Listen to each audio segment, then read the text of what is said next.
Cinéphiles, salut! Cette semaine, vous voulez rire?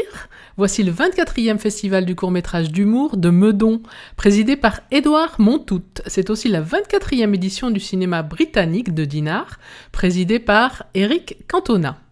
À Paris se tient aussi le 18e festival de cinéma allemand. À Limoges seront également projetés des courts-métrages. Et à Bordeaux, voici la 2e édition du Festival international du film indépendant, présidé cette année par Anne Parillot. Mais aussi, côté salle, ce sera cette semaine assez éclectique. Commençons par le réalisateur de comédie le plus bankable de France qui vient de signer sa prochaine comédie avec les studios hollywoodiens, et oui, rien que cela, Fox, pour une comédie en forme de road trip à travers l'Europe. Mais revenons-en à nos moutons, ou plus précisément à notre volcan. Je veux parler de, attention, Eyjafjallajökull de Alexandre Coffre, avec Valérie Bonneton et Danny Boone.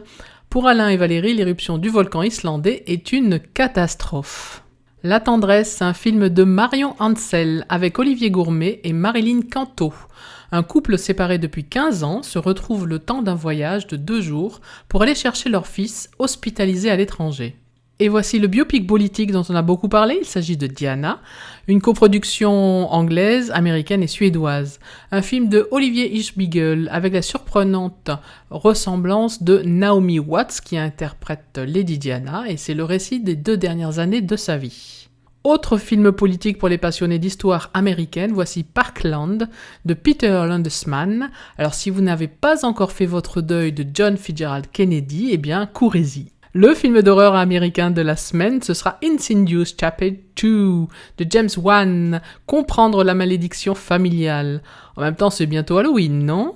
Puis Machete Kills de Robert Rodriguez, le 2e chapitre également pour Machete qui se voit cette fois confier une mission suicide par le président américain. Ce film est interdit aux moins de 12 ans. Côté drame, voici La vie domestique, un film de Isabelle Xhaka avec Emmanuel DeVos, Julie Ferrier, Natacha Régnier et Elena Noguera. C'est une histoire de femme d'aujourd'hui dans une banlieue résidentielle parisienne. Puis un film roumain, Papa vient dimanche, un drame de Radu Jude, d'où les difficultés d'un père divorcé. Notons cette semaine 2 documentaires, il s'agit de Robert sans Robert, le travail du monteur Bernard Sassia à propos des films et des personnages de Robert Guédiguian.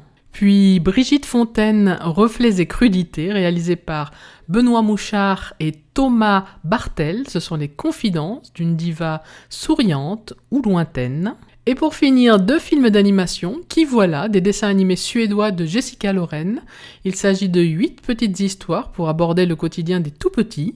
Et Coco le clown, là ce sont 7 courts-métrages originaux autour des aventures de ce clown qui retourne dans son eau criée à chaque fin d'histoire. Voilà, c'est tout pour aujourd'hui. Bon ciné et à la semaine prochaine.